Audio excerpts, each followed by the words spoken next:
Welcome to the deep dive. You gave us a stack of sources that pull off something truly incredible. They take the ultimate science fiction fantasy, faster than light travel, and they just slam it right up against the absolute worst parts of human nature. It's the dream, isn't it? Crossing interstellar distances, the Yeah. promise of the stars. But what these documents show us is that, well, the only thing harder than actually building a warp drive is figuring out what on earth to do with it once you have it. Absolutely. So our mission today is a deep exploration of this radical duality. We're going to start with the elegant, the speculative science behind the Alcubierre metric, how it could theoretically work. And then we're going to pivot hard to the narrative of crisis detailed in the Atlas Edict novella. That source really provides the ethical framework for why absolute power might just demand absolute restraint. And the deep problem here really boils down to a single question. What happens when humanity, as fractured and, let's be honest, as volatile as we are right now, receives the ultimate strategic prize? A power that requires a level of maturity that we just don't have. Far beyond our current collective capacity, yes. So let's unpack this, starting with the physics. When we talk about faster than light, or FTL, we usually assume you have to break Einstein's special relativity. But that's not actually the case with the Alcubierre concept. No, it's not. So why is this model, which was proposed back in 1994, still taken so seriously in theoretical circles? Because it's a conceptual workaround. It's very clever. The Alcubierre metric basically accepts that nothing with mass can travel faster than the speed of light through space-time. The universal speed limit. Exactly.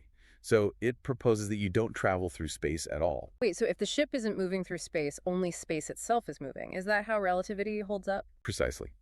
The core idea is you manipulate the space-time manifold itself. You create a warp bubble around the spacecraft. You're distorting geometry, really. The space ahead of the ship is compressed. Think of it as literally contracting the distance to your destination. Okay, pulling the destination closer. And the space behind it is rapidly expanded, pushing you forward.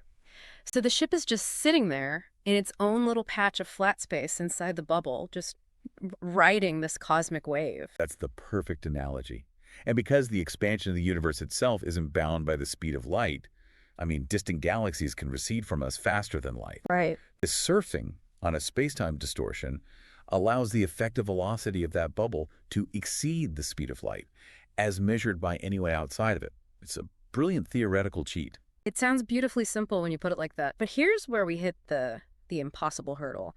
The physics wall that makes this all purely speculative.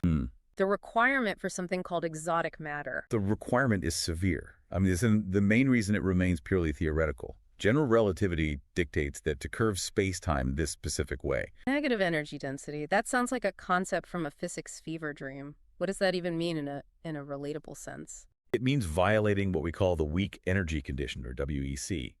It's a fundamental assumption in classical physics that says energy density can't be less than zero. Okay. Think of energy density like money in a bank account. Zero energy is having no money. Negative energy density means you owe the universe money. You're essentially borrowing energy from the vacuum itself. Is there anything in reality that even hints that this is possible? Only at the most minuscule, almost infinitesimal scale. The Casimir effect is a real-world quantum phenomenon where you can temporarily observe a negative energy density between two tiny parallel plates. But just temporarily. And at a microscopic level, sustaining the absolutely gargantuan amount of exotic matter needed for a stable macroscopic warp bubble is, well, it's currently considered beyond implausible. And even if you solved that problem, the theoretical risks are just catastrophic. The sources mentioned creating a massive flux of Hawking radiation at the front of the bubble. Yeah, which would basically vaporize whatever's at your destination the moment the bubble collapses. Not ideal. But worse, we run into causality problems, time travel. We do. FTL concepts almost always risk enabling the formation of what are called closed time-like curves, or CPCs.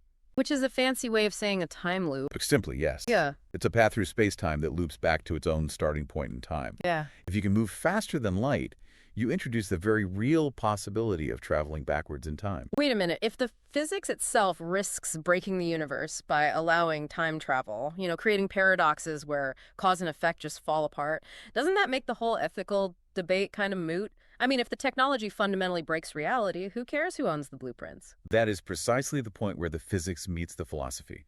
The knowledge itself becomes the dangerous object. Ah. Because if you assume, as these narrative sources do, that the physics can be solved maybe by an intelligence far older and smarter than ours, then the problem shifts entirely to humanity. The technology itself becomes a test.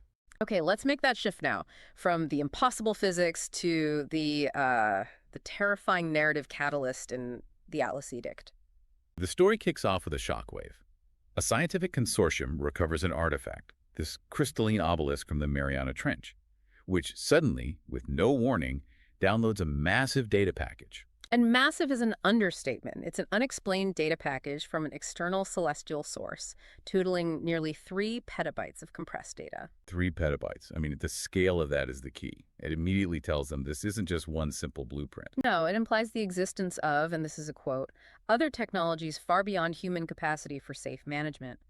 And their AI system, EOS, confirms the core content is warp drive technology, WDT. The consequence was immediate. The knowledge itself acted like a chemical catalyst, instantly plunging the entire consortium into what the source describes as psychological hostility and infighting. So that was the first proof of failure right The there. very first. Yeah. And this chaos brings in the man who's funding the entire operation, the benefactor. He invites the story's narrator, referred to as the author, to a secure location to act as a moral sounding board. Right. And this benefactor, who we only know as Mr. M.A., makes this stunning confession.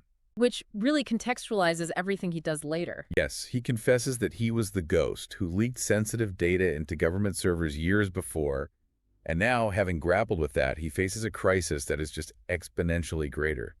His ultimate moral test is, and he says this, can we handle the power of that knowledge when it's decrypted without destroying ourselves? And the crisis immediately split the consortium into two completely irreconcilable factions. They didn't see the WDT data as science anymore. They saw it as an existential weapon. On one side, you had the advocates of restraint, or AOR. They argue that WDT is a potential weapon of ambition. A weapon of ambition. Because it represents a leap in power that goes way beyond certain thresholds. Specifically, they refer to Kardashev Type 1 power thresholds. Okay, we need to pause there because that term is crucial to understanding their whole argument. What is a Kardashev Type 1 civilization? So the Kardashev scale is basically a way to measure a civilization's technological advancement based on how much energy it can harness. A Type 1 civilization can harness all the energy available on its home planet, solar, geothermal, everything. Right. FTL, by definition, grants you immediate access to the energy of multiple star systems. The AOR argued this leap was too sudden, moving way beyond Type 1 ambition. To them, WDT was a loaded gun. And their solution was radical. They demanded the absolute destruction of the obelisk and EOS, the AI system decrypting the data. And opposing them were the proponents of action, the POA. They saw WDT as humanity's life raft, essential for solving existential crises like climate change or resource scarcity by letting us explore and populate other worlds. They saw the other side's view as pure moral cowardice, a betrayal. The betrayal of our future potential, yes. So it's the ultimate strategic stalemate. And the benefactor, he looks at this and concludes that the WDT blueprint is the ultimate strategic prize. And if humanity finds it in our current state of geopolitical chaos, the chances of self-destruction or permanent catastrophic fragmentation were overwhelming. And this is where the sources move beyond a simple philosophical debate and detail the very concrete risks.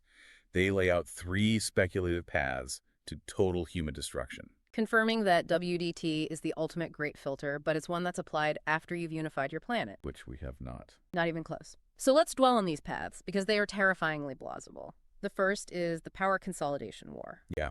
If the blueprint were publicly released, the scramble to seize control would immediately bypass all diplomatic channels. This wouldn't be some long, drawn-out conflict. It would be an immediate, zero-sum global war for sole possession. And with nuclear arsenals still in play, that would likely lead to a very rapid, very catastrophic final exchange. The end of everything. The second path is just as grim, even without a war. The societal implosion. The existential shock of just knowing a cosmic life raft exists, combined with the technology's volatility, would trigger mass panic. Think hyperinflation, the total collapse of existing economic structure, The social breakdown. complete social breakdown as billions of people vie for the escape hatch, tearing the social fabric apart. Our entire global economy is built on scarcity and resource control. WDT just invalidates that model overnight. And the third path, and this one might be the most depressing of all, is the propagation of immaturity. This one suggests that even if humanity somehow manages to use the technology before achieving socio-political maturity, we just export our existing conflicts, our prejudices, our destructive tendencies. We export it all to the galactic stage, We become a rapid invasive species. proving we were never worthy of the power in the first place. So the benefactor watches the failure of his own hand-picked consortium. He sees these three paths laid out in front of him, and it confirms his darkest suspicion that humanity is not worthy as yet. Which led to his terrible resolve. He decided to take unilateral action. And this is the ethical fulcrum of the whole story, right? He decided that the failure to reach consensus demanded a single overriding act of caution from him. And he ordered 3 immediate actions that synthesized his own power with absolute restraint. He used his power to enforce an ethical code that hadn't even been written yet. First, the eradication of the threat. All WDT data was entirely erased from the AI system. Gone. Second, the dissolution of authority. The consortium was permanently dissolved to stop any more rogue factions from forming. And third, the containment of the artifact. The obelisk was placed in permanent secure stasis and moved to a deep ocean trench where no one could ever find it. But the physical containment was only half the solution. The other half was mandating the author to publish the Code of Caution, the COC. The benefactor stressed, he said, not the technology, but the wisdom. This code is meant to be the human-created framework that demands absolute self-restraint against premature galactic power. But hold on, I have to play devil's advocate here for a second. Isn't this just the benefactor, the man with all the power and all the money, justifying his ultimate act of tyranny by claiming moral superiority? He took the decision out of everyone else's hands. And that is the ultimate tension the benefactor himself faced. He made a choice where, yes, fear won out, but he acknowledged the tyranny of his own caution. He created the Code of Caution specifically to prevent any future single entity like himself from ever making that choice again.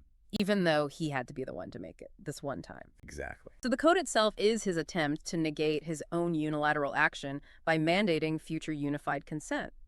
What are the key principles he established to make sure this kind of power struggle never happens again? Well, the first principle is focused on preemptive humility. This states that any project exceeding those Kardashev Type 1 power thresholds is automatically classified as a weapon of ambition, and it must be permanently restricted to theoretical modeling only. No material construction, no testing, period. That immediately addresses the loaded gun problem the advocates of restraint identified. If you can't build it, you can't fight over it. Precisely. The second crucial principle is the mandate of unified veto, and this is the direct response to the consortium's failure. It ensures no single entity, no government, no corporation, no group of scientists can ever unilaterally research or deploy WDT. So what does it require? It requires public ratification by non-governmental, globally representative ethical bodies. Consensus has to be achieved publicly and globally. Okay, that makes the process global and democratic, or at least ethically representative, rather than just ideological or nationalistic. And the final principle is the covenant of consequence. And this one is a profound recognition of the risk of that third path, the propagation of immaturity. It mandates that any eventual deployment must include a public, globally distributed, and universally accessible fail-safe protocol. A technological mechanism, simple enough for grassroots activation, that can entirely reverse the technology's primary effect. That's genius. It means every generation gets to hit the global reset button if the consequences become too great. It's the ultimate check against the catastrophic risk of exporting our conflicts. So you see, we started with the extreme physics needed to even think about manipulating space-time with exotic matter. And we ended with the immediate moral necessity of absolute structured restraint. The benefactor made a choice to ensure the pen rests firmly in human hands, but that action was steeped in the fear that wisdom is not possible when power is absolute. The real danger of WDT was always us. He secured safety, but he delayed progress indefinitely. He traded a potentially chaotic future for a contained present. So, as you reflect on this journey from the warp bubble to moral code, consider this final thought for a moment. The Code of Caution mandated the right of intergenerational veto, prohibiting any single generation from irrevocably binding its successors to major technological changes. Considering that enormous risk of the propagation of immaturity, that we just export our flaws to the entire galaxy, which element of the code do you believe is the most critical safeguard for future generations?